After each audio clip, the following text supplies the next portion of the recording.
അമേരിക്കയിലെ മിന്നിപ്പോളിസിൽ ദിവ്യബലിക്കിടെ ട്രാൻസ്ജെൻഡർ നടത്തിയ കൂട്ടക്കൊലയിൽ സജീവൻ പണയം വെച്ച് സഹപാഠികളെ രക്ഷപ്പെടുത്തിയ 13കാരൻ സമൂഹമാധ്യമങ്ങളിൽ ശ്രദ്ധ നേടുന്നു. തങ്ങളുടെ മക്കളെ സമയോചിത ഇടപെടലിലൂടെ രക്ഷപ്പെടുത്തിയ ജാവൻ വില്ലസ് എന്ന ബാലനോടാണ് എല്ലാവരും നന്ദി അറിയിക്കുന്നത്.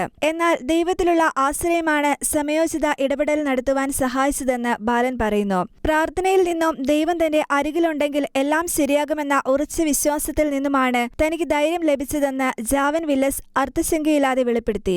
റോബിൻ വെസ്റ്റ്മാൻ എന്ന ട്രാൻസ് വുമൺ നടത്തിയ ആക്രമണത്തിൽ മരണസംഖ്യ വലിയ രീതിയിൽ ഉയരാവുന്ന സാഹചര്യത്തിലായിരുന്നെങ്കിലും ജാവനിലൂടെ വലിയ അത്ഭുതമാണ് അവിടെ നടന്നത്. വെടിവെപ്പ് ആരംഭിച്ചപ്പോൾ 8ാം ക്ലാസ് വിദ്യാർത്ഥിയായ താൻ പള്ളിക്കുള്ളിലായിരുന്നുവെന്ന് പങ്കുവച്ചു.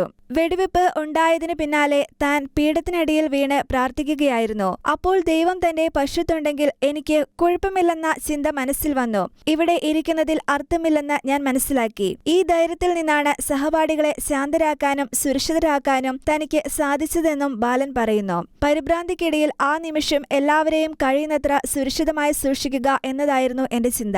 അതിനാൽ ഞാൻ എന്റെ സുഹൃത്തുക്കളോട് താഴെയിറങ്ങി ബെഞ്ചിനടിയിൽ ഇരിക്കാൻ പറഞ്ഞു. ഞാൻ അവരോട് അത് പറഞ്ഞപ്പോൾ എനിക്ക് തന്നെ അത് ഒരു ഞെട്ടൽ പോലെയായിരുന്നു. പക്ഷേ എനിക്ക് ചുറ്റും കഴിയുന്നത്ര ആളുകൾ സുരക്ഷിതമായി സൂക്ഷിക്കുവാൻ ശ്രമിക്കണമെന്ന തോന്നൽ ഉള്ളിലുണ്ടായിരുന്നുവെന്നും ജാവൻ പങ്കുവച്ചു.